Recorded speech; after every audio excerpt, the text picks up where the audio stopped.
একদিন এক সুন্দর বিকেলে একটি রাখাল ছেলে তার গরু ছাগল নিয়ে নদীর ধারে ঘাসের মাঠে বসেছিল, কিন্তু তার মনটা ছিল খুব খারাপ। কেন জানো?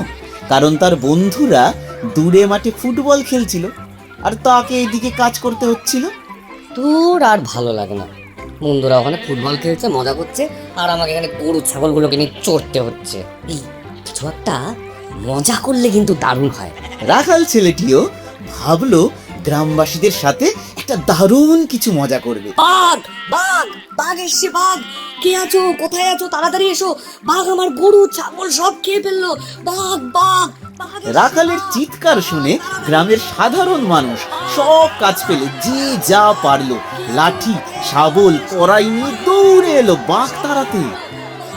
কোথায় কোথায় শয়তান বাঘটা কোথায়, তুই বল একবার। বাঘ কোথায় গো? বাঘ তার কিচ্ছু নেই, আমি তো তোমাদের সাথে মজা করছিলাম। সেই দিন তো রাখাল ছেলে মজা দেখিয়ে বেশ পার পেল, কিন্তু আসল ঘটনাটা ঘটলো ঠিক তার পরের দিন। হঠাৎ ঝোপের আড়াল থেকে একটা সত্যিকারের বিশাল বড় বাঘ বেরিয়ে এলো। রাখালের তো হাত পা কাঁপতে লাগলো। বাঘ! ওরে ওরে ওরে বাবারে, ওরে বাবারে, তো দেখি সত্যি করে বাঘ! বাঁচাও বাঁচাও, বাঘ এসছে, সত্যি করে বাঘ এসছে! গ্রামবাসী তোমরা কোথায় কোথায়? আমাকে বাঁচাও, আমাকে গ্রামের মানুষ বাঁচাও! রাখালের চিৎকার শুনতে পেল ঠিকই, কিন্তু তারা ভাবলো ছেলেটি বুঝি আবার তাদের বোকা বানানোর চেষ্টা করছে। কেউ এলো না সাহায্য করতে। বাঘটা রাখালের গরু ছাগলগুলোর ওপর ক্রমাগত আক্রমণ করলো। দিন শেষে সূর্যাস্তের সময় রাখাল ছেলেটা একা একা পাহাড়ে বসে কাঁদতে থাকলো। বুঝতে পারলো তার একটা মিথ্যে কথা তাকে আজ কত বড় বিপদে ফেলে দিয়েছে। তাহলে দেখলে তো বন্ধুরা, আসল বিপদের সময় কিন্তু কেউ মিথ্যেবাদীর পাশে থাকে না। তাই সব সময় সত্যি কথা বলবে। একদিন কালু নামের এক কুকুর কুড়িয়ে পেল মস্ত বড় এক হাড়। তার তো ভারী আনন্দ। বাহ, কি দারুণ একটা হাড় পেলাম! এবার একা একা বসে আরাম করে এটাকে চিবিয়ে খাবো। হাড়টা মুখে নিয়ে কালু যখন নদীর উপরে একটা সরু সাঁকো পার হচ্ছিল, হঠাৎ সে নিচের জলের দিকে তাকালো। স্বচ্ছ জলে সে নিজের ছায়া দেখলো, কিন্তু লোভী কালু ভাবলো জলের নিচে বুঝি অন্য কোনো কুকুর আর একটা মস্ত বড় হাড় নিয়ে দাঁড়িয়ে আছে। হ্যাঁ, ওই কুকুরটার হাড়টাও তো আমাকে পেতে হবে। দেখি তো ওটাকে ভয় দেখিয়ে কেড়ে নিতে পারি কিনা। এই ভেবে কালু যেই না হা করে একটা ডাক দিল, অমনি তার নিজের মুখের হাড়টি টুক করে নদীর জলে পড়ে গেল। কালু বুঝতে পারলো যে সে তার নিজের ছায়ার সাথেই লড়াই করছিল। অকারণে লোভ করার জন্য সে নিজের হাড়টাও হারালো। এই গল্প থেকে তোমরা কি বুঝলে বন্ধুরা? অতি লোভে তাঁতি নষ্ট।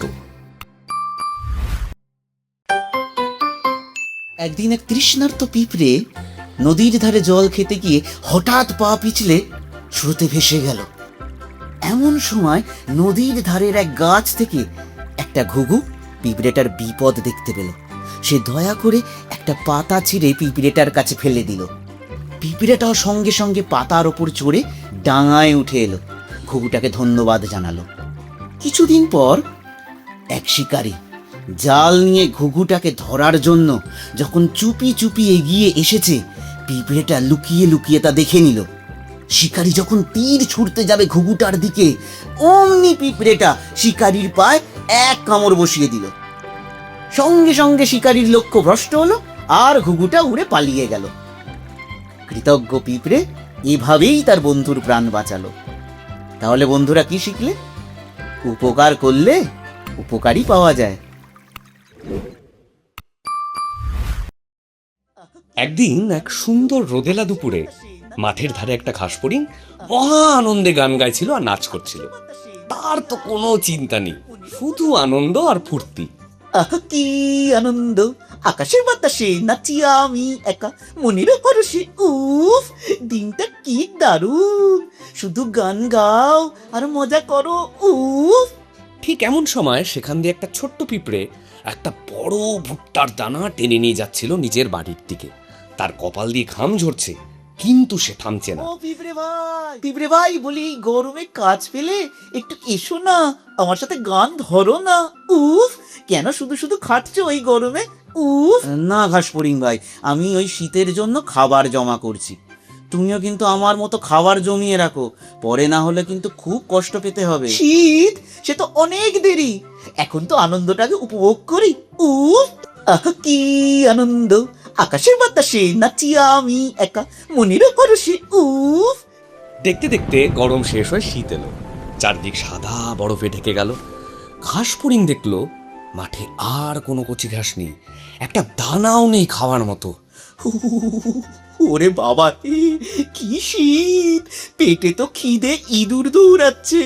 এখন এখন আমি কি খাবো? নিজের ভুল বুঝতে পেরে ঘাসফড়িং ধীর পায়ে পিঁপড়ের বাড়ির সামনে এসে দাঁড়ালো। পিঁপড়ে ভাই বলি, ও পিঁপড়ে ভাই বাড়িতে আছো? বলি আমাকে কি একটু খাবার দেবে? উফ, আমি খুব ক্ষুধার্ত গো পিঁপড়ে ভাই, দেখো না শীতে কিরম ঠক ঠক করে কাঁপছি। উফ, কেন ঘাসফড়িং ভাই, সারা গরমকাল তুমি কি করলে? তখন তো শুধু গান গেয়ে আর নেচেই বেড়ালে, এখন কেমন লাগছে আনন্দটা? আমি খুব ভুল করেছি পিঁপড়ে ভাই, আমি সময়ের কাজ সময় করিনি। উফ, দয়া করে আমাকে এখন একটু খাবার দাও, আমাকে আজ বাঁচাও পিঁপড়ে ভাই। দয়ালু পিঁপড়ে ঘাসফড়িংকে ঘরে ডেকে নিল এবং পেট ভরে খাবার দিল। ঘাসফড়িংও বুঝতে পারল যে সময়ের কাজ সময় না করলে ভবিষ্যতে কিন্তু পস্তাতে হয়।